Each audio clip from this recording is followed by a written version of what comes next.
Hindi sumigaw ang boses. Hindi rin ito nagbulong. Hindi ito galing sa radyo o sa intercom o sa kahit anong aparato sa cockpit. Malinaw ito. Diretso. Parang utos na matagal nang hinihintay. Lumipad ka na. Ngayon. Nanigas ang mga kamay ni David Mitchell sa ibabaw ng mga kontrol. Hindi siya huminga. Hindi siya kumurap.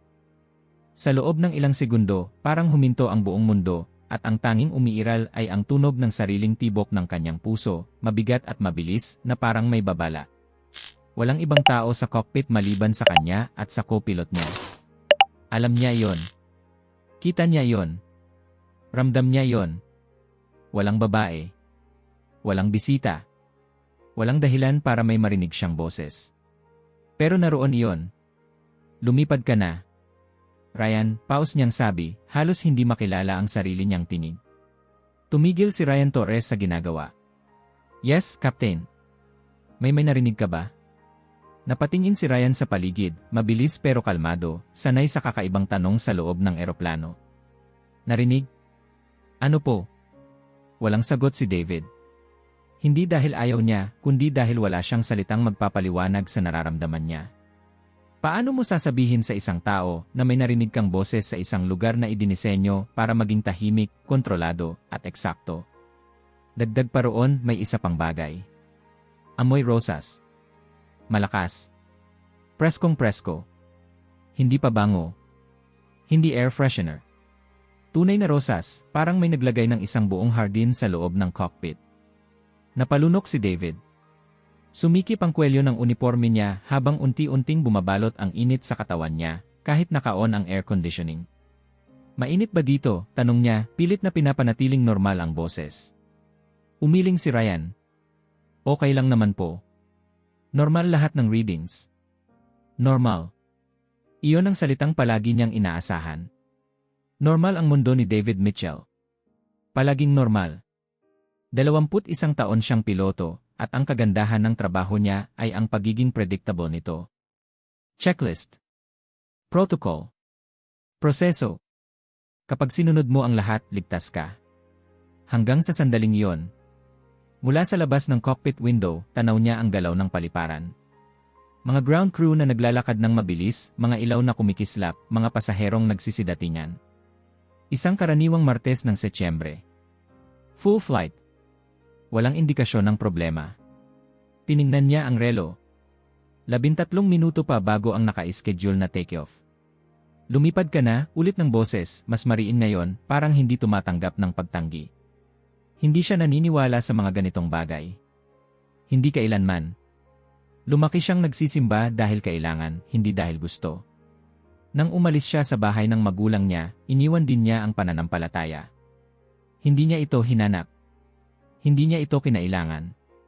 Ang mundo, para kay David, ay gumagana sa dahilan, hindi sa hiwaga. Bago tayo magsimula, mag-like at mag-subscribe dahil may mga bagay dito na kailangan mong malaman bago ang sinuman. Pero paano mo ipapaliwanag ang isang boses na alam ang pangalan mo? Ngayon, David. Parang may kumapit sa dibdib niya. Bumilis ang paghinga niya.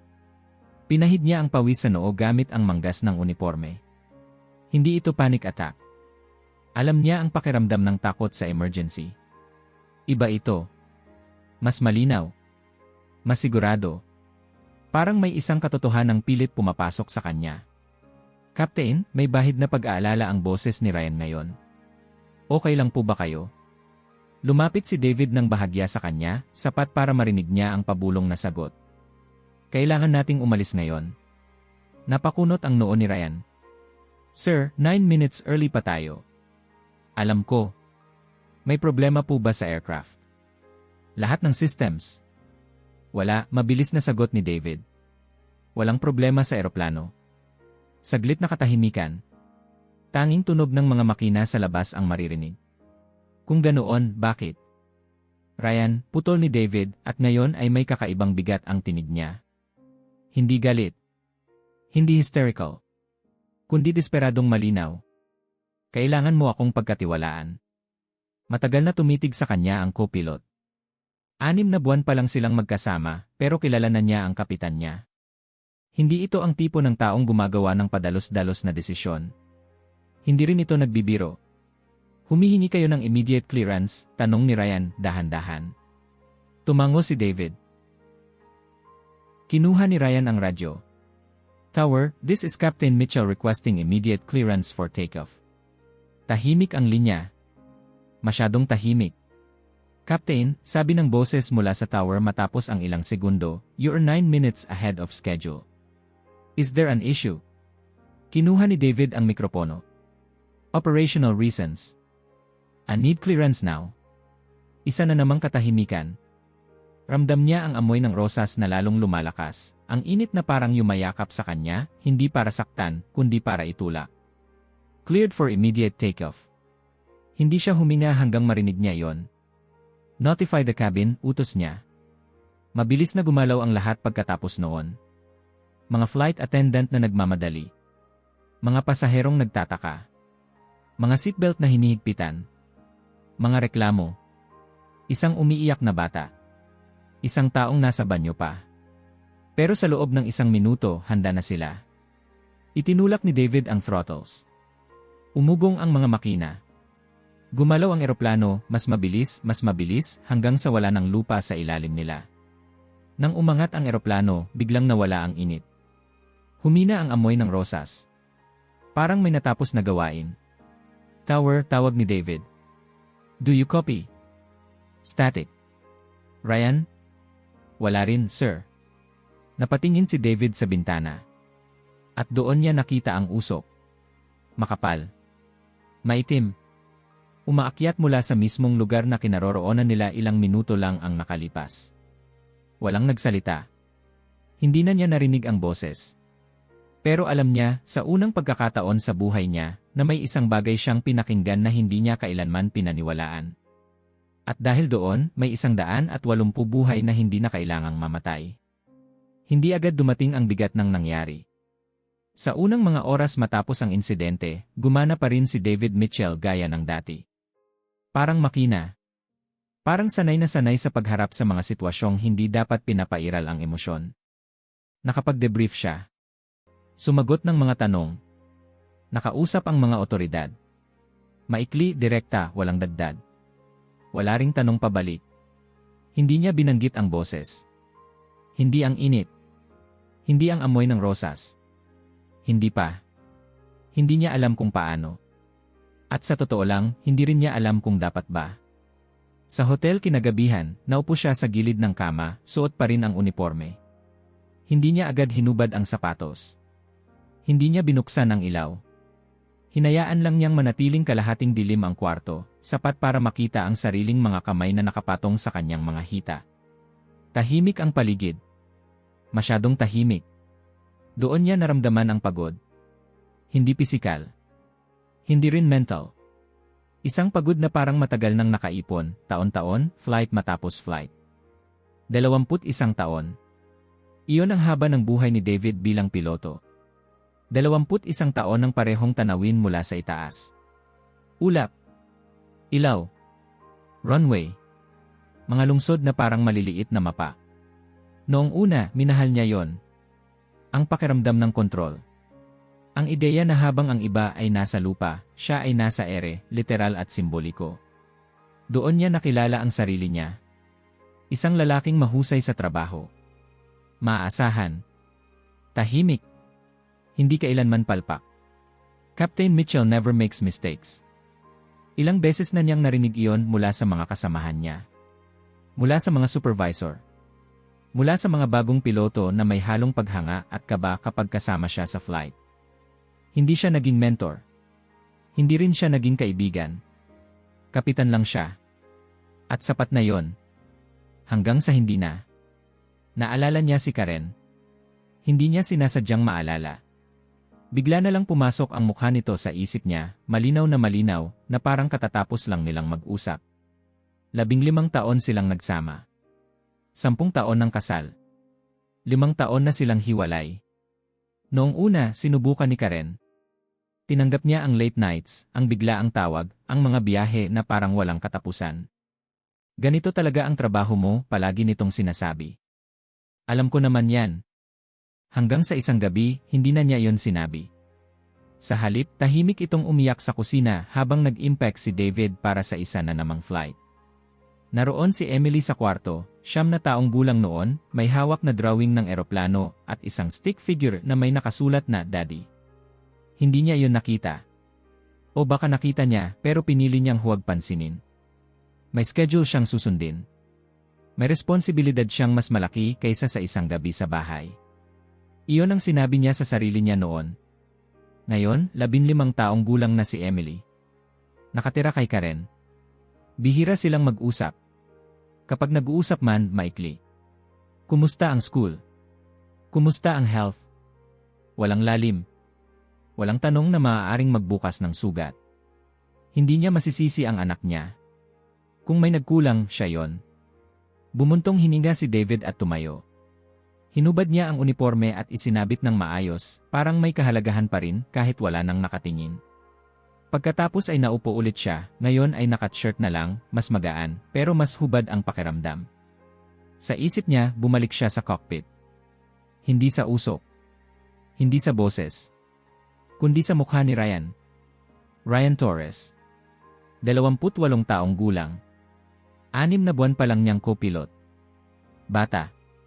Matalino. Maayos magtrabaho. At relihiyoso.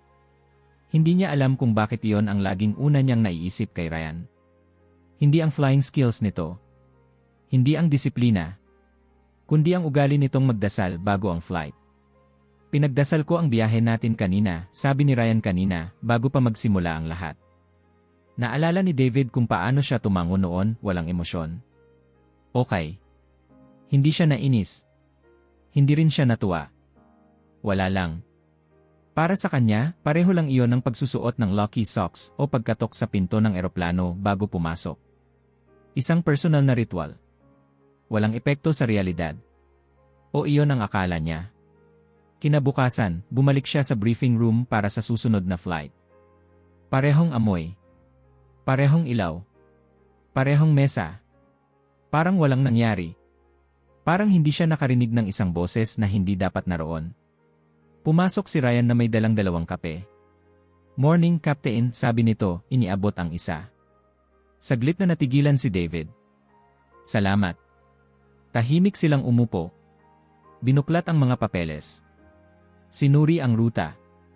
Ang panahon. Ang fuel. Ang mga numero. Mga bagay na kayang sukatin.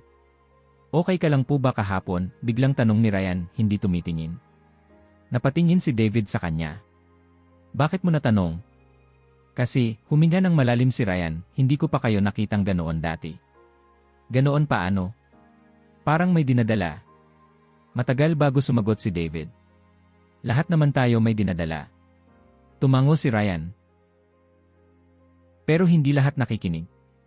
Hindi niya alam kung sinadya yun ni Ryan o kung simpleng obserbasyon lang. Pero may kumislot sa dibdib niya. Isang hindi komportableng pakiramdam. Naniniwala ka ba talaga sa lahat ng yan? Tanong ni David bigla. Sa alin po? Sa dasal. Sa mga bantay. Sa gabay. Ngumiti si Ryan, hindi pilit, hindi depensibo. Hindi ko alam lahat ng sagot, Captain. Pero naniniwala akong hindi lang tayo ang nandito. Hindi na sumagot si David. Bumalik siya sa papeles. Sa mga numero. Sa mga linya na nagbibigay ng pakiramdam ng kontrol. Pero sa loob niya, may isang tanong na ayaw manahimik. Kung kontrolado ko ang lahat, bakit parang may isang bagay na kumilos nang hindi ko inutusan? Nang pumasok sila sa cockpit, umupo si David sa upuan ng kapitan. Parang dati. Parang wala lang. Pero bago niya simulan ang checklist, huminto siya sandali. Tahimik ang paligid. Walang init. Walang amoy ng rosas. Walang boses. Ngunit ang kawalan nito ang mas nakakatakot. Dahil ngayon, alam na niyang may mga bagay na hindi niya kayang kontrolin. At sa kaibuturan ng sarili niya, may isang bahagi na nagsisimulang magtanong kung gaano pa katagal niya kayang magpanggap na kaya niya. Hindi agad bumalik ang boses. Iyon ang unang bagay na napansin ni David Mitchell. Ilang flight na ang lumipas mula noong araw na yon, at bawat pagpasok niya sa cockpit ay may lihim na paghihintay. Isang tensyong hindi niya inaamin kahit sa sarili niya. Parang may bahagi ng utak niya na laging nakikinig kahit alam niyang wala dapat marinig. Sa una, ikinumbinsi niya ang sarili na tapos na yon. Isang beses lang. Isang kakaibang sandali ng stress. Isang reaksyon ng katawan sa pagod, pressure, o kung anumang siyentipikong paliwanag na hindi pa niya napag-isipan ng buo. Ganoon niya palaging inaayos ang mundo. Kung may hindi maipaliwanag, hinahanapan niya ng label. Kapag may label na, kontrolado na. Hanggang sa isang hapon, habang nagsasagawa sila ng pre-flight checks sa isang ordinaryong biyahe, bumalik ang pakiramdam. Hindi agad init. Hindi rin agad amoy. Isang kakaibang kabigatan muna sa hangin, parang biglang humigpit ang espasyo sa loob ng cockpit kahit wala namang nagbago sa temperatura o presyon. Tumigil sandali ang mga daliri ni David sa ibabaw ng checklist. "Captain," tanong ni Ryan, abala pa rin sa sarili niyang mga instrumento. "Sandali," sagot ni David. Huminga siya ng malalim. 1, 2, 3. Wala. Normal ang lahat. Ang mga ilaw. Ang tunog ng makina. Ang banayad na ugong na matagal na niyang kabisado. Parang pintig ng puso ng isang higanteng hayop na matagal mo nang kasama. At sa kanya naramdaman ang init. Hindi ito parang init ng araw o ng makina. Hindi rin ito parang pawis. Galing ito sa loob, parang may ilaw na biglang sinindihan sa ilalim ng balat niya. Mula sa dibdib, paakyat sa leg, hanggang sa noo. Pinunasan niya ang sentido niya. Basa. "Mainit ba dito?" tanong niya, pilit na kaswal. Sumulyap si Ryan sa environmental controls. "Normal po lahat, Captain." Tumango si David. Ayaw niyang magmukhang paranoid. Ayaw niyang maging piloto na tinatanong ang sarili niyang mga pandama. Isa yon sa mga bagay na hindi mo gustong simulan dahil kapag binuksan mo ang pinto, hindi mo alam kung paano ito isasara. At saka dumating ang amoy. Banayad sa una. Halos hindi pansinin. Isang pamilyar na samyo na hindi niya agad matukoy. Parang alaala na pilit umaahon mula sa ilalim ng isip. Rosas. Nanlaki ang mga mata niya. Hindi dahil sa takot agad, kundi dahil sa katiyakan. Walang pagdududa. Hindi ito imahinasyon. Hindi ito halo ng kemikal o linis ng eroplano. Ito ang amoy ng sariwang rosas, malinaw at buhay. Parang may nagbukas ng isang pintuan patungo sa isang hardin sa gitna ng bakal at salamin. Lumingon siya sa likod. Wala. Walang bulaklak. Walang bag, walang anuman na maaaring pagmulan nito. "Ryan," sabi niya, mas mababa ang boses. "May naamoy ka ba?" Huminto si Ryan, umuso ng bahagya, parang sinubukang salain ang hangin. "Wala po." "Ano po ba dapat?" Walang sagot si David. Bumalik siya sa unahan, pero mas mabilis na ngayon ang tibok ng puso niya. Hindi ito nangyari noong unang beses. Hindi ganito kabilis. Hindi ganito kalinaw. Ang init ay lalong lumakas. Parang may umayakap sa kanya mula sa loob, hindi mahigpit, pero hindi rin maiiwasan.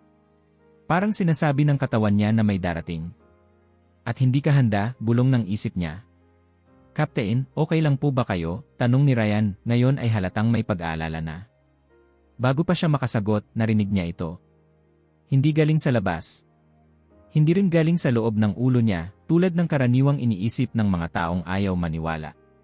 Ito ay parang nasa pagitan. Parang may tumayo sa likod niya, malapit, sapat para maramdaman ang presensya, pero hindi sapat para makita. "David." Isang salita lang. Pero sapat para manginig ang buong katawan niya. Dahan-dahan siyang lumingon. Walang tao. "David," ulit ng boses, pambabae, kalmado, walang galit, walang pagmamadali. Pero may otoridad na hindi niya maipaliwanag. Napahawak siya sa gilid ng upuan. "Ryan," paus niyang tawag. "Ano po, Captain? May narinig ka ba?" Napatingin si Ryan sa kanya, diretsyo sa mga mata. "Wala po." Bumilis ang paghinga ni David. Hindi niya alam kung alin ang mas nakakatakot. Na may naririnig siya na wala naman pala, o na may naririnig siya na hindi naririnig ng iba. Hindi ito totoo, bulong niya sa sarili. "Pagod ka lang." Pero bumalik ang boses. "Makinig ka." Pumikit siya ng mariin. Parang may dalawang mundo na nagsasalpukan sa loob ng ulo niya. Ang isa, ang mundong kilala niya, puno ng checklist at patunay. Ang isa, isang mundong hindi humihingi ng permiso, hindi nagpapaliwanag, pero alam ang pangalan niya. Hindi ito pwede, sabi niya ng mahina. Hindi dapat. Walang sagot agad. Sa halip, lalong lumakas ang amoy ng rosas. Parang lumalapit. Parang sinasakop ang bawat sulok ng cockpit. David, sabi muli ng boses, mas malapit ngayon. Huwag kang matakot. Napatawa siya ng mahina, isang tunog na mas parang hikbi. Madali mong sabihin.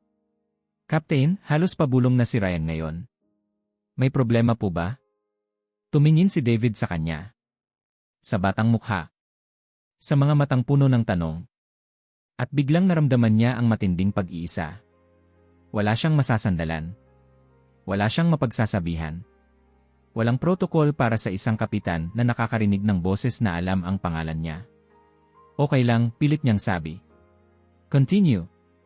Bumalik si Ryan sa ginagawa niya pero hindi nawala ang tensyon. Nandoon iyon, nakabitin sa pagitan nila, parang ulap na ayaw maglaho. Hindi na muling nagsalita ang boses pagkatapos noon. Unti-unting humupa ang init. Dahan-dahang nawala ang amoy. Parang walang nangyari. Pero si David, hindi na bumalik sa dati. Sa buong flight, nagtrabaho siya ng perpekto. Walang mali. Walang pag-aalinlangan. Ngunit sa loob niya, may isang pader na gumuho. Dahil hindi lang siya tinawag ng boses. Tinawag siya nito sa pangalan. At alam niya, sa kauna-unahang pagkakataon sa buhay niya, na may isang bagay na hindi niya kayang ipaliwanag, hindi niya kayang kontrolin, at hindi niya kayang takasan. At mas nakakatakot pa roon, may bahagi sa kanya na gustong makinig muli. Dumating ang araw na wala siyang oras para magduda. Hindi ito espesyal sa kalendaryo. Walang marka. Walang babala. Isa lang itong isa pang flight sa isang ruta na ilang daang beses na niyang nilipad. Parehong paliparan. Parehong oras. Parehong pakiramdam na kontrolado niya ang lahat. Iyon ang pinaka nakakatakot na bahagi. Maaga silang dumating ni Ryan sa cockpit. Tahimik. Professional. Walang binabanggit tungkol sa mga nakaraang araw. Parang may hindi sinasadyang kasunduan na huwag galawin ang bagay na hindi kayang ipaliwanag. Habang isinasagawa nila ang final checks, napansin ni David ang relo niya. 13 minuto pa. Eksakto rin. May kung anong kumislot sa loob niya. Isang pamilyar na tensyon pero mas mabigat kaysa dati. Parang alam na ng katawan niya ang darating bago pa makialam ang isip. At saka bumalik ang init. Mas mabilis. Mas direkta. Hindi na ito dahan-dahang gumagapang. Bigla itong sumabog sa dibdib niya, parang may apoy na sinindihan sa loob. Napahigpit ang hawak niya sa armrest. Captain, tanong ni Ryan, agad napansin ang pagbabago. Bago pa siya makasagot, sumunod ang amoy. Hindi na banayad. Hindi na nagtatago. Punang cockpit ng amoy ng rosas, parang may nagkalat ng libu-libong talulot sa hangin. Parang isang presensyang ayaw nang magpanggap. Hindi ito totoo, bulong ni David, halos sa sarili niya lang. Pero narinig niya ito. Ngayon na. Hindi na kalmado ang boses. Hindi na ito parang paalala. May bigat na ito, may pagmamadali, parang ang bawat segundo ay may kapalit na hindi na mababawi. Ngayon, David. Nanlamig ang kanyang mga daliri. Ang lahat ng natutunan niya sa loob ng 21 taon ay sabay-sabay na umangat sa isip niya, parang hukbo ng mga patakaran na sumisigaw. Huwag kang gagalaw ng walang clearance. Huwag kang magdedesisyon base sa pakiramdam. Huwag kang magtiwala sa hindi mo maintindihan. Pero may isa pang tinig ngayon. Hindi kasing lakas, pero mas personal. Paano kung mali ka? Paano kung totoo ito? Paano kung ito na ang sandali? Captain, sabi ni Ryan, mas mababa ang boses ngayon. Talagang may mali po.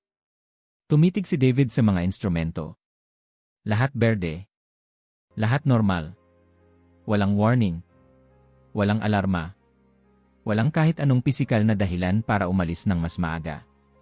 At gayon paman, ramdam niya na ang bawat segundo ng paghihintay ay parang pagbibilang pababa. Ryan, sabi niya, pilit pinapatatag ang boses. Kailangan nating humingi ng clearance ngayon din eh. Napakunot ang noo ni Ryan. Sir, 9 minutes early pa rin tayo. Alam ko. May operational issue po ba? Wala. Walang sagot si David na kayang ipasok sa checklist. Walang code. Walang tamang salita. Ang meron lang siya ay isang katiyakang hindi galing sa lohika. Wala akong paliwanag, diretsong sabi niya. Pero kailangan nating umalis. Tahimik si Ryan. Hindi agad. Hindi rin mabilis. Tinitignan niya ang mukha ng kapitan niya, hinahanap ang senyales ng pagkataranta, ng pagod, ng pagkakamali. Wala. Ang nakita niya ay takot. Pero hindi ang takot ng isang taong nawawala sa katinuan. Takot ng isang taong may alam na bagay na ayaw niyang malaman. Captain, dahan-dahang sabi ni Ryan, kung mali ito. Alam ko ang risk, putol ni David. Pero kung tama ako, mas malaki ang mawawala kung hindi tayo alis. Isang mahabang katahimikan ang namagitan sa kanila. Sa labas, patuloy ang galaw ng paliparan. Mga pasaherong pumapasok. Mga bagahe. Walang ideya sa nangyayari sa loob ng cockpit. Kinuha ni Ryan ang radyo. Tower, this is requesting immediate clearance. Agad ang sagot. You're ahead of schedule. Confirm request. Tinignan ni Ryan si David. Isang tanong sa mga mata niya. Tumango si David. Confirmed. Muli katahimikan. Sa loob ng katahimikang iyon, muling nagsalita ang boses, mas malapit kaysa dati. Magtiwala ka. At saka dumating ang clearance. Cleared for immediate takeoff. Parang bumagsak ang bigat sa balikat ni David. Notify the cabin, utos niya. Mabilis ang sumunod na mga sandali. Mga flight attendant na naguguluhan pero sumusunod. Mga pasaherong nagrereklamo. Isang babaeng naiwan ang bag, isang lalaking ayaw bumalik sa upuan. Please take your seats immediately. Sa wakas, nagsara ang pinto. Nakaupo ang lahat. Tahimik pero puno ng tanong. Hinawakan ni David ang throttle. Huminga siya ng malalim. Ready? Tanong niya kay Ryan. Captain, sagot nito kahit halatang may kaba. Umugong ang mga makina. Gumalaw ang eroplano. Bawat metro sa runway ay parang tanong na walang sagot. Mas mabilis. Mas mabilis. At saka, lumipad sila. Sa sandaling umangat ang mga gulong mula sa lupa, biglang tumahimik ang boses. Parang natapos na ang papel nito. Pero ang katahimikan ay hindi nagdala ng ginhawa. Dahil habang umaakyat sila sa ere, may note si David na hindi tama. Hindi na bumabalik ang tower. Tower, tawag niya. Do you copy? Static. Ryan, ikaw. Wala rin. Nagpalitan sila ng tingin. May mali. May mali talaga. Tumingin si David sa bintana. At sa ibaba nila, may isang tanawin na hindi niya inaasahan. Isang makapal na ulap ng itim na usok, dahan-dahang umaakyat mula sa paliparan. At sa sandaling iyon, alam niyang ang desisyong walang nagturo sa kanya ay maaaring hindi pa tapos ang bayad. Tower, this is Captain Mitchell. Do you copy? Walang sagot. Inulit ni David ang tawag, mas malinaw, mas madiin. Parehong resulta. Static. Isang patag, malamig na tunog na parang pader na biglang itinayo sa pagitan nila at ng mundo sa ibaba. Ryan, sabi niya, hindi inaalis ang tingin sa bintana, palitan mo ang frequency.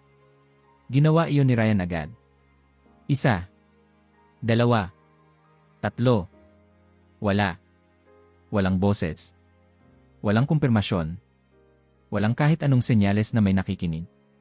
Working ang radios, sabi ni Ryan matapos ang mabilis na check. Sa atin, walang problema. Tumango si David. Iyon ang masama. Ibig sabihin, hindi sila ang may sira. Tahimik ang cockpit pero hindi payapa. Ang katahimikan ay mabigat, parang may hinihintay na mangyari, parang may eksenang hindi pa tapos. Dahan-dahan siyang tumingin pababa. Mula sa taas, ang paliparan ay parang isang miniature na mundo. Maliit na eroplano. Maliit na sasakyan. Maliit na gusali. Isang tanawing nakita na niya ng libu-libong beses. Pero may mali. Ang mga ilaw sa runway ay hindi pare-pareho ang kislap. May kaguluhan sa galaw ng mga sasakyan. At sa gitna ng lahat ng iyon, may isang bagay na unti-unting umaangat, hindi dapat naroon, hindi dapat mangyari. Usok. Makapal. Maitim. Hindi ang uri ng usok na galing sa maliit na sunog o test procedure. Ito ay usok na may bigat, may galit, may dalang mensahe na walang salita. Captain, halos pabulong na sabi ni Ryan. Nakikita niyo rin po ba yon? Tumango si David pero hindi siya makapagsalita. Parang may humigpit sa lalamunan niya. Ang utak niya ay mabilis na nagkalkula, nag-ugnay ng mga segundo, mga distansya, mga posibilidad. At saka, dahan-dahan, parang ayaw tanggapin, dumating ang katotohanan. Kung naghintay sila. Kung sinunod niya ang schedule. Kung hindi niya pinakinggan ang boses. Naroon sila ngayon. Kasama ng 180 tao. Kasama ng mga pamilyang nakita niyang pumasok sa eroplano. Ang matandang mag-asawang tinulungan ng flight attendant. Ang babaeng may hawak na sanggol. Ang batang kanina pa umiiyak dahil ayaw umupo. Lahat sila. Diyos ko, bulong ni Ryan. Kung hindi tayo umalis. Huwag, mahinang sabi ni David. Hindi niya kayang tapusin ang pangungusap. Hindi niya kayang bigyan ng hugis ang imaheng pilit umaahon sa isip niya. Sa likod ng cockpit, nagsimula ang bulungan. Mga pasaherong tumayo, lumapit sa bintana, nagtuturo. May kumuha ng cellphone. May sumigaw. Nasusunog ba yon? Airport ba yan? Anong nangyayari? Narinig ni David ang takot sa mga boses nila. Isang takot na hindi pa lubos pero papalapit na. Parang alon na nagsisimula palang bumuo. Captain, sabi ng isang flight attendant sa intercom, pilit pinananatiling kalmado ang tono, may mga pasaherong nagtatanong kung ligtas po ba tayo. Ligtas. Isang salitang madali niyang bigkasin sa loob ng maraming taon. Ngayon, parang may bigat na hindi niya kayang ipaliwanag. Sagot niya matapos ang sandaling katahimikan. Ligtas tayo. At iyon ang totoo. Sa ere, ligtas sila. Pero sa loob niya, parang may isang bahagi na unti-unting gumuho. Hindi na siya nakarinig ng boses. Wala nang init. Wala nang amoy ng rosas. Parang natapos na ang lahat ng iyon sa sandaling ginawa niya ang desisyon. At iyon ang mas mahirap. Dahil kung tapos na, ano ang ibig sabihin nito para sa kanya? Captain, muling sabi ni Ryan, mas mahina ngayon. May dapat ba tayong gawin? Tumingin si David sa kanya. Sa mga mata nitong puno ng tanong, paggalang, at takot. Hindi lang takot sa nangyari, kundi takot sa implikasyon. Wala na, sagot ni David. We jaray. At lumipad sila. Ang landing ay maayos. Eksakto. Parang walang nangyari. Parang isa lang itong isa pang flight sa isang mahabang listahan. Pero pagdating sa lupa, ramdam niya agad ang pagbabago. Tahimik ang mga pasahero habang bumababa. Walang reklamo. Walang inip. May mga yakapan. May mga luha. May mga tawag sa telepono na puno ng panginginig. Hindi nila alam ang buong kwento, pero alam nilang may inilagan silang masama. Nanatili si David sa cockpit habang isa-isang lumalabas ang mga tao. Pinanood niya sila. Mga buhay na patuloy na gagalaw, magbabago, magmamahal. Mga buhay na hindi niya sinadyang iligtas, pero iniligtas pa rin. Nang tuluyang magsara ang pinto, doon lang bumigay ang katawan niya. Naupo siya ng mabigat, hawak ang armrest, nanginginig ang mga kamay. Saved everyone, sabi ni Ryan mula sa likod niya. Umiling si David. Hindi ko alam kung paano. At iyon ang totoo. Hindi niya alam kung paano mabuhay sa ideyang iyon. Hindi niya alam kung paano babalik sa pagiging kapitan lang, pilotong sumusunod sa checklist, lalaking nabubuhay sa autopilot. Dahil alam na niya ngayon na may isang sandali sa buhay niya na hindi siya ang may kontrol. At kahit na iligtas niya ang 180 buhay, wala pa siyang sagot kung paano niya ililigtas ang sarili niya mula sa bigat ng kaalamang iyon. Hindi sumabog ang paliparan sa sigawan. Walang sirena na umalingaw-ngaw sa kanilang paglapag. Walang kaguluhang sasalubong sa kanila sa runway. Sa unang tingin, parang isa lang itong normal na pagdating, isa na namang eroplano na ligtas na bumaba mula sa langit. Pero ramdam ni David Mitchell ang tensyon bago pa man huminto ng tuluyan ang eroplano. Nasa hangin yon. Sa paraan ng paghina ng mga tao. Sa katahimikang masyadong maingat, masyadong sagrado, na parang lahat ay may isang hindi sinasabi pero pare-parehong iniisip. Habang bumabagal ang eroplano at tuluyang huminto, may isang sandali na walang gumalaw. Walang agad tumayo. Walang nagbukas ng overhead bin. Parang may kolektibong paghina na sabay-sabay nilang pinakawalan. Ladies and gentlemen, sabi ng flight attendant sa intercom, bahagyang nanginginig ang boses, welcome. Walang palakpakan. Walang hiyawan. Sa halip may mga luha. May mga kamay na naghawakan. May mga mata na naghanap ng liwanag sa isa't isa. Tumayo si David mula sa upuan ng kapitan, pero hindi agad siya umalis sa cockpit. Nanatili siya roon, nakatayo, hawak ang sandalan ng upuan, parang iyon lang ang pumipigil sa kanya na tuluyang bumagsak. Captain, sabi ni Ryan, nasa likod niya, tahimik. Okay lang po ba kayo? Tumango si David, kahit hindi siya sigurado kung totoo iyon. Mauna ka na. Sumunod si Ryan. Naiwan si David mag-isa. Sa unang pagkakataon matapos ang lahat ng nangyari, wala na siyang kailangang gawin. Walang checklist. Walang desisyon. Walang responsibilidad na nakaabang. At doon dumating ang bigat. Ang mga kamay niya ay nagsimulang manginig. Hindi dahil sa lamig. Hindi dahil sa takot sa hinaharap. Kundi dahil sa kung gaano kalapit ang lahat sa isang bagay na hindi na niya kayang baguhin. Isa-isa niyang naalala ang mga mukha. Ang matandang lalaking ngumiti habang inilalagay ang bag sa overhead. Ang batang babae na kanina pa sumisilip sa cockpit, curious. Ang ina na paulit-ulit na humihingi ng paumanhin dahil maingay ang anak niya. Lahat sila. Naupo siya muli, ngayon ay mabigat na ang bawat paghinga. Pinikit niya ang mga mata, at doon, sa katahimikan, muling sumagi ang tanong na ayaw siyang tantanan. Kung hindi ako nakinig, nasaan na sila ngayon? At mas masakit pa roon, nasaan ako ngayon? Lumipas ang ilang minuto bago siya tuluyang tumayo at lumabas ng cockpit. Sa labas, ang mga pasahero ay mabagal na naglalakad, parang ayaw magmadali, parang ayaw tapusin ang sandaling iyon.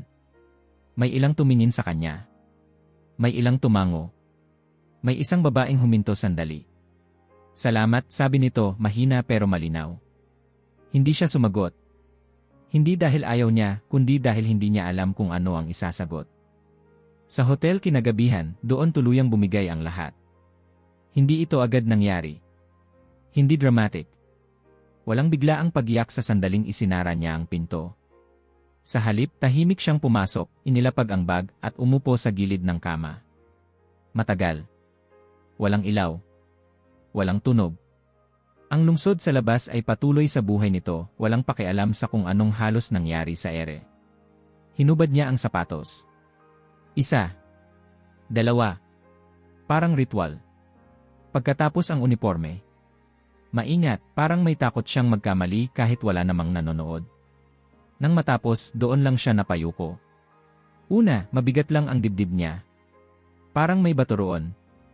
Pagkatapos, masikip ang lalamunan. Parang may salitang gustong lumabas pero walang hugis. Hanggang sa hindi na niya napigilan. Umiyak siya. Hindi tahimik. Hindi marahan. Umiyak siya ng parang matagal nang hindi umiiyak ang katawan niya. Parang taon-taon ng kinikimkim ay sabay-sabay na bumuhos. Umiyak siya para sa mga buhay na muntik nang mawala. Umiyak siya para sa sarili niyang muntik nang mawala kasama nila. Umiyak siya dahil nakinig siya sa isang bagay na hindi niya maintindihan at tama iyon. Sa pagitan ng mga hikbi, narinig niya ang sarili niyang boses, paos, halos pabulong. Salamat. Hindi niya alam kung kanino. Hindi niya alam kung ano. Pero ramdam niyang kailangan niyang sabihin iyon. Bumaba siya sa sahig, parang hinila ng bigat ng sariling katawan. Lumuhod siya sa carpet ng hotel room, hindi dahil alam niya kung paano magdasal, kundi dahil wala na siyang ibang posisyon na kayang humawak sa bigat ng sandaling iyon. Hindi ko alam kung sino ka, sabi niya, nanginginig ang boses. Hindi ko alam kung ano ang nangyari. Huminga siya ng malalim. Pero salamat. Nanatili siya roon ng matagal. Hanggang sa sumakit ang tuhod niya. Hanggang sa humupa ang iyak at napalitan ng pagod. Isang pagod na hindi niya naranasan kahit sa pinakamahabang flight ng buhay niya. Kinabukasan, bumalik siya sa trabaho. Pareho pa rin ang mundo. Pareho pa rin ang proseso. Pero may mga bagay na nagbago kahit hindi niya agad pinangalanan. Mas maaga siyang dumating. Mas pinakinggan niya ang flight attendants. Nang may magreklamo sa delay, hindi siya nainis. Huminga lang siya at inayos ang problema. Napansin ng mga kasamahan niya. Okay ka lang ba? Tanong ng isa. Sagot niya. At sa unang pagkakataon, hindi yon kasinungalingan. Isang linggo, habang naglalakad siya pauwi mula sa isang flight, napadaan siya sa isang simbahan. Hindi niya alam kung bakit siya huminto. Wala siyang planong pumasok. Wala siyang planong gawin. Pero huminto siya. Tumingin siya sa pinto. Sa mga taong pumapasok. Sa katahimikan sa loob na parang kaiba sa lahat ng katahimikang alam niya. Ridiculous, bulong niya sa sarili. At pumasok siya. Umupo siya sa pinakalikod. Handa siyang umalis anumang oras. Hindi niya alam ang mga salita. Hindi niya alam ang mga galaw. Pero nanatili siya. At sa katahimikan, naramdaman niya muli iyon. Hindi ang init. Hindi ang amoy ng rosas. Kundi ang kapayapaan. Isang kapayapaang hindi humihingi ng paliwanag. Lumipas ang mga linggo. Bumalik siya. Muli at muli. Hindi palagi. Hindi rin palaging sigurado. Pero bumalik siya. At isang araw, tumunog ang telepono niya. Hello, sagot niya. David, sabi ng boses sa kabilang linya. Ako, to. Si Karen. Matagal bago siya nakasagot. Hi. Narinig niya ang paghinga nito. Narinig ko ang tungkol sa flight. Tahimik siya. Okay ka lang ba? Tanong nito. At doon niya napagtanto kung gaano katagal na simula noong huling may nagtanong sa kanya ng ganoon, hindi bilang kapitan, hindi bilang piloto, kundi bilang tao. Sagot niya.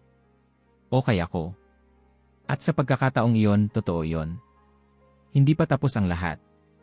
Alam niya iyon. Ang nangyari ay hindi isang pagtatapos. Isa lang itong simula. Isang simula ng mga tanong. Ng mga pagbabago. Ng isang buhay na hindi na kayang bumalik sa autopilot. At sa katahimikan na sumunod sa himala, natutunan niyang makinig. Hindi pa niya alam kung saan siya dadalhin ito. Pero sa unang pagkakataon, handa siyang sumunod. Hindi nagbago ang mundo sa isang iglap. Iyon ang unang bagay na napansin ni David Mitchell habang unti-unti siyang bumabalik sa ritmo ng trabaho. Pareho pa rin ang mga paliparan. Pareho ang tunog ng mga makina. Pareho ang amoy ng jet fuel na palaging kumakapit sa damit niya. Kung titingnan mula sa labas, wala talagang nag-iba. Pero sa loob niya, may isang bagay na tahimik na gumalaw. Hindi na siya basta gumigising para sundan ang schedule. Nagigising na siya ng mas maaga, hindi dahil sa alarma, kundi dahil may pakiramdam siyang may dapat siyang pakinggan. Hindi niya alam kung ano. Hindi rin niya pinipilit alamin. Pero naroon iyon, parang banayad na katok sa loob ng dibdib niya. Sa briefing room, mas madalas na siyang magsalita. Hindi tungkol sa trabaho, kundi tungkol sa maliliit na bagay. Kung kumusta ang pamilya ng flight attendant. Kung pagod ba ang isa sa crew. Mga tanong na dati ay hindi niya itatanong dahil wala sa checklist. Captain, parang iba kayo ngayon, biro ng isang kasamahan minsan. Napangiti lang siya. Siguro napagod lang sa pagiging masungit. Hindi nila alam kung gaano kalalim ang biro na yon. Tuwing papasok siya sa cockpit, may sandali na humihinto siya. Isang segundo lang. Minsan dalawa. Hindi para maghintay ng boses. Hindi para hanapin ang init o ang amoy ng rosas. Kundi para maging handa sakaling may kailangan siyang marinig. At madalas, ang tanging naririnig niya ay ang sarili niyang paghinga. Pero sapat na yon. Isang linggo ng umaga, muling nagkita sina David at Ryan sa briefing room. Tahimik ang lugar, mas kaunti ang tao. May hawak si Ryan na 2 kape, tulad ng dati. Captain, sabi niya, iniabot ang isa. Salamat, sagot ni David, natural na ngayon ang tono. Umupo sila. Walang nagmamadali. Walang tensyon. Pero may isang bagay na nakabitin sa pagitan nila, matagal nang naroon, naghihintay ng tamang sandali. Si Ryan ang unang nagsalita. Alam niyo po, sabi niya, dahan-dahan, akala ko po hindi na natin pag-uusapan yon. Tumingin si David sa kanya. Ako rin. Ngumiti si Ryan, bahagya. Pero parang pareho nating alam na hindi pwedeng manatili lang iyon doon. Tumango si David. Matagal na niyang alam na darating ang usapang ito. Hindi niya lang alam kung kailan. May gusto akong itanong, sabi niya. Go lang po. Huminga siya ng malalim. Noong araw na yon may naramdaman ka ba? Hindi lang ang nangyari sa labas. Kundi sa loob. Hindi agad sumagot si Ryan. Pinagmasdan niya ang kape niya, parang doon niya hinahanap ang tamang salita. Sagot niya sa wakas. Akala ko po ako lang. Nanlaki ang mga mata ni David pero hindi siya nagsalita. May naamoy po ako, dugtong ni Ryan. Rosas. Parang may malamig na hangin na dumaan sa buong katawan ni David. Hindi mo sinabi. Hindi ko alam kung dapat, sagot ni Ryan.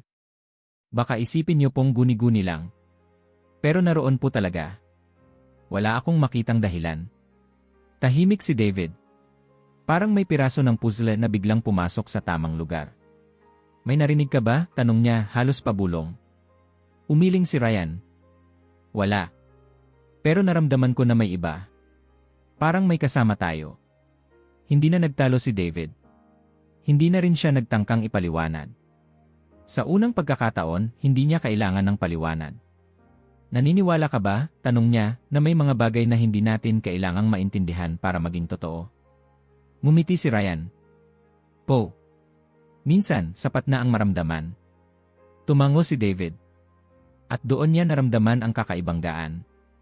Hindi dahil nakuha niya ang lahat ng sagot, kundi dahil hindi na niya kailangan ang lahat ng iyon.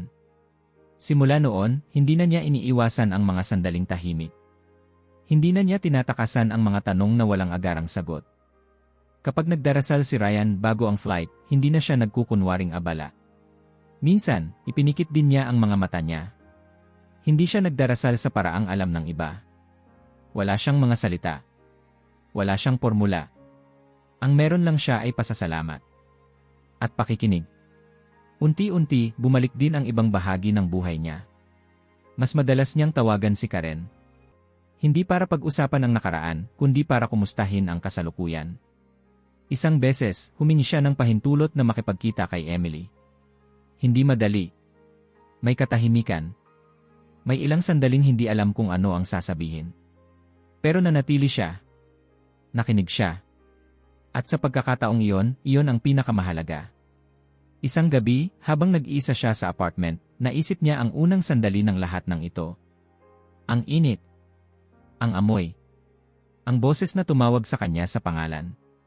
Hindi na siya natakot. Sa halip, may isang tanong na tahimik na bumuo sa isip niya.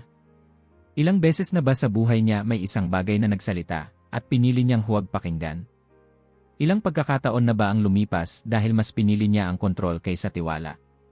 At higit sa lahat, ilan pa kaya ang nakaririnig ngayon pero hindi nakikinig? Hindi lang ito kwento tungkol sa isang piloto. Hindi lang ito tungkol sa isang desisyon sa ere. Ito ay tungkol sa mga sandali na dumarating sa lahat, sa iba't ibang anyo, sa iba't ibang boses. Ang tanong ay hindi kung may nagsasalita. Ang tanong ay kung handa kang makinig. At habang isinasara ni David ang ilaw at humihiga, alam niyang ang kwento niya ay hindi nagtatapos sa kanya. Nagsisimula pa lang ito, sa bawat taong pipiling tumigil, manahimik, at pakinggan ang tinig na pilit umaabot sa kanila. Hindi na hinanap ni David Mitchell ang sandali ng pagbabago. Dumating na yon. Tahimik. Walang seremonya. At tulad ng maraming mahahalagang bagay sa buhay, hindi nito hiniling ang pahintulot niya. Nakita niya ang pagbabago sa mga detalyeng dati ay hindi niya pinapansin. Sa paraan ng paghawak niya sa tasa ng kape tuwing umaga, mas mabagal, mas sinasadya. Sa paraan ng pakikinig niya sa mga briefing, hindi lang sa datos, kundi sa mga tao. Sa paraan ng pag-uwi niya sa apartment na dati pansamantalang tuluyan lang, ngayon ay unti-unting nagiging tahanan. Hindi siya naging ibang tao. Hindi rin siya naging perpekto. Nananatili siyang piloto. Nananatili siyang lalaki na sanay sa kontrol, sa proseso, sa malinaw na mga hakbang. Pero may isang piraso sa loob niya na hindi na bumalik sa dati nitong anyo. At ayos lang iyon. Isang umaga bago ang flight, tumayo siya sa harap ng salamin sa banyo ng crew area. Inaayos ang kwelyo. Tinitingnan ang sarili sa mata. Matagal. Parang may hinahanap. Hindi niya nakita ang takot na dati niyang inaasahan. Hindi rin ang pagdududa. Ang nakita niya ay katahimikan. Hindi kawalan kundi kapunuan. Parang may isang lugar sa loob niya na sa wakas ay tumigil sa pakikipaglaban. Ready? Tanong ni Ryan mula sa pinto. Tumango si David. Ready. Habang naglalakad sila patungo sa eroplano, napansin ni David ang galaw ng paligid. Ang mga taong nagmamadali. Ang mga pamilyang magkakasamang naglalakad. Ang mga paalam na may halong ngiti at kaba. Dati, bahagi lang iyon ng background. Ngayon, malinaw na malinaw. May mga sandali na gusto niyang sabihin sa kanila ang nalaman niya. Na minsan, ang buhay ay hindi humihingi ng lohikal na paliwanag bago magbago. Na minsan, ang pinakamahalagang desisyon ay dumarating bago ka maging handa. Pero alam niyang hindi iyon gumagana. Ang mga ganitong bagay ay hindi itinuturo. Hindi ipinapasa. Natutuklasan. Sa cockpit, umupo siya sa upuan ng kapitan. Parehong pakiramdam. Parehong tanawin. Pero may isang pagkakaiba. Hindi na niya sinisikipan ang hawak sa mga kontrol. Hindi dahil wala na siyang responsibilidad, kundi dahil alam niyang hindi niya kailangang pasanin ang lahat mag-isa. Pumikit sandali si Ryan, gaya ng nakasanayan, bago simulan ang checklist. Dati, titingin lang si David sa ibang direksyon. Ngayon, ipinikit din niya ang mga mata niya. Hindi siya nagdasal sa mga salitang alam ng iba. Hindi rin siya humiling ng anumang bagay. Ang ginawa lang niya ay huminga at magpasalamat. Para sa sandaling iyon. Para sa kakayahang makinig. Para sa pagkakataong pumili. Sa sandaling iyon, kung nakikinig ka, baka maririnig mo rin ang tanong. Hindi ang tanong kung may boses na darating. Kundi kung ano ang gagawin mo kapag dumating ito. Sa mga sumunod na araw, mas naging malinaw kay David ang isang bagay. Ang nangyari sa kanya ay hindi hiwalay sa buhay ng iba. Iba-iba lang ang anyo. Iba-iba ang tunog. Iba-iba ang sandali. May mga taong tinatawag ng pagkakataon. May mga taong tinatawag ng konsensya. May mga tinatawag ng pag-ibig o pagkawala o pangangailangan na tumigil at tumingin sa paligid. At madalas, ang tawag na iyon ay hindi malakas. Hindi ito sumisigaw. Hindi ito nagpapakita ng patunay. Isa lang itong pakiramdam na paulit-ulit bumabalik kahit pilit mong tinatabunan. Isang gabi, habang nakaupo si David sa sofa, hawak ang telepono, napansin niya kung gaano kadalas niyang pinapalampas ang ganitong mga sandali noon. Ilang tawag ang hindi niya sinagot dahil may flight. Ilang pagkakataon ang hindi niya tinanggap dahil hindi ito praktikal. Ilang beses niyang pinili ang tahimik na autopilot kaysa sa hindi tiyak na pakikinig. Hindi na niya mababago ang nakaraan. Pero may magagawa siya sa susunod na sandali. At marahil ganoon din ang sayo. Marahil may isang bagay na matagal nang kumakatok sa loob mo.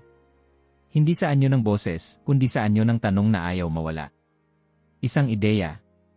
Isang desisyon. Isang pag-amin na matagal mo nang iniiwasan. Ang benepisyo ng pakikinig ay hindi palaging dramatiko. Hindi palaging milagro. Minsan, ito ay simpleng kalinawan.